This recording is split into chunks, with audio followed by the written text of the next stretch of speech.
بسم اللہ الرحمن الرحیم نحمدہ و نصلی علی رسولہ الکریم اما بعد۔ اگر ان باتوں کو کروڑوں میں بھی تولا جائے تو کم ہے۔ ایک ایک حروف کے بدلے میں 100 کروڑ بھی لگائے تو بھی کم ہے۔ اللہ کے واسطے اس کی اہمیت کو سمجھیے، غور کیجیے اس بات میں۔ بہت سے اہل علم تو نا امید ہو چکے ہوں گے کہ ممکن ہے کہ سویا ہوا جاگ جائے، لیکن مردہ کیسے جاگے گا؟ لیکن میرا ماننا یہ ہے کہ اللہ وہ قادر ہے جو ہزاروں برس کے مردے کو جگانے پہ قادر ہے۔ ہزاروں برس سے جو قبروں میں پڑے ہیں ان مردوں کو جگانے پہ قادر ہے۔ غور کیجیے اس بات میں، ایمان کا اسلام سے کیا تعلق ہے؟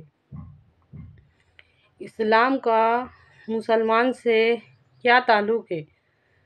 مسلمان کا اس بڑھتی ہوئی برائی سے کیا تعلق ہے؟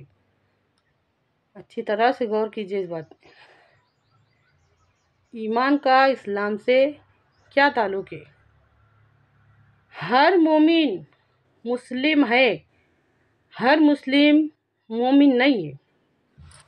جو ایمان والا ہے وہ تو مسلم ہے، لیکن مسلم مومن نہیں ہے۔ اچھی طرح سے سمجھیے اس بات کو۔ ہم اقرار باللسان والے ایمان کو سب کچھ سمجھتے۔ اب اس کے آگے میری ایک ایک بات پر غور کیجیے۔ باپ کے اندر وہ طاقت کہاں سے آتی؟ وہ محنت کرنے کی طاقت کہاں سے آتی؟ وہ طاقت محبت میں ہوتی ہے کہ وہ دن رات کام کر کے محنت کر کے اپنے بچوں کے واسطے تھکتا نہیں۔ ماں کے اندر وہ طاقت کہاں سے آتی کہ وہ دن رات اپنے بچوں کے واسطے محنت کر کے بھی نہیں تھکتی؟ وہ طاقت محبت کی ہوتی ہے۔ ہمارے اندر سے وہ طاقت نکل گئی۔ اس محبت کو لانے کے واسطے کیا کرنا پڑے گا؟ سوچو ہماری غفلت کی اور ہماری گمراہی کی کوئی حد ہے ہی نہیں، ہم کبھی سوچتے نہیں۔ کیا تعلق ہے ایمان کا اسلام سے؟ ہمارے ایمان مضبوط ہونے چاہیے سب سے پہلے، تو ہمارے اندر وہ طاقت پیدا ہوں گی جو ہم کو اللہ کے حکموں پہ کھڑا کریں گی۔ اپنے آپ سے سوال کرنا، اللہ کون ہے؟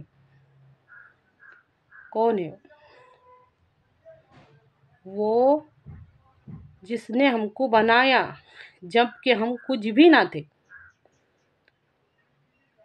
جب ہم کچھ بھی نہیں تھے تو اللہ رب العزت نے ہم کو بنایا، ہمارے تمام کے تمام اعضائے جسمانی کو بنایا، پھر اس کے اندر طاقت دی، آنکھوں میں دیکھنے کی طاقت دی، کانوں میں سننے کی طاقت دی، زبان میں بولنے کی طاقت دی، ہاتھوں میں ہلنے کی طاقت دی، پاؤں میں چلنے کی طاقت دی، دل اور دماغ میں سوچنے سمجھنے کی طاقت دی، اچھا برا محسوس کرنے کی طاقت دی۔ کیا کوئی اور بھی ہے جو یہ سب کر کے دکھائے؟ سوچو، وہی تو ہے جو ہماری غذا کو، ہمارے کھانے کو خون بنا کر ہمارے جسموں میں دوڑاتا ہے۔ وہی تو ہے جس نے ہمارے جسم کے تمام اعضائے جسمانی کو جوڑا۔ غور کرو، بنانے والے پر غور کرو۔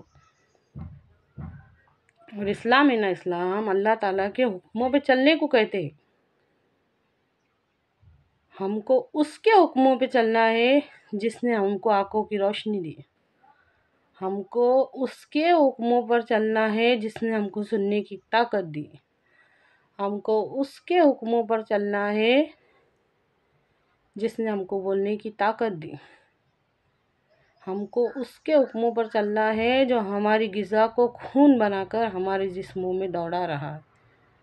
ہم کو اس کے حکموں پر چلنا ہے جس نے ہم کو سوچنے اور سمجھنے کی طاقت دی۔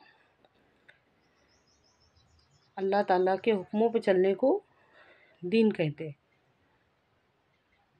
اور اللہ تعالیٰ کا حکم سنو غور سے کہ ہمارے نبی صلی اللہ علیہ وسلم سے ہمارے تعلقات کی بنیادیں کیا ہے۔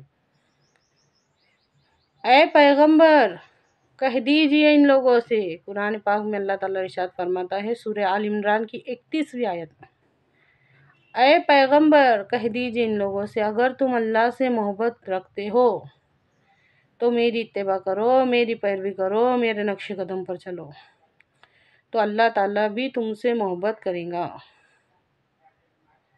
سوچو، غور کر کے دیکھو، ایمان کا اسلام سے کیا تعلق ہے؟ اسلام کا مسلمان سے کیا تعلق ہے؟ مسلمان کا اس بڑھتی ہوئی برائی سے کیا تعلق؟ ہمارے الہدیٰ چینل کو زیادہ سے زیادہ شیئر کیجئے، انشاءاللہ آگے کی بات پارٹ 2 میں کریں گے۔ اللہ کہنے سننے سے زیادہ عمل کی توفیق دے، آمین۔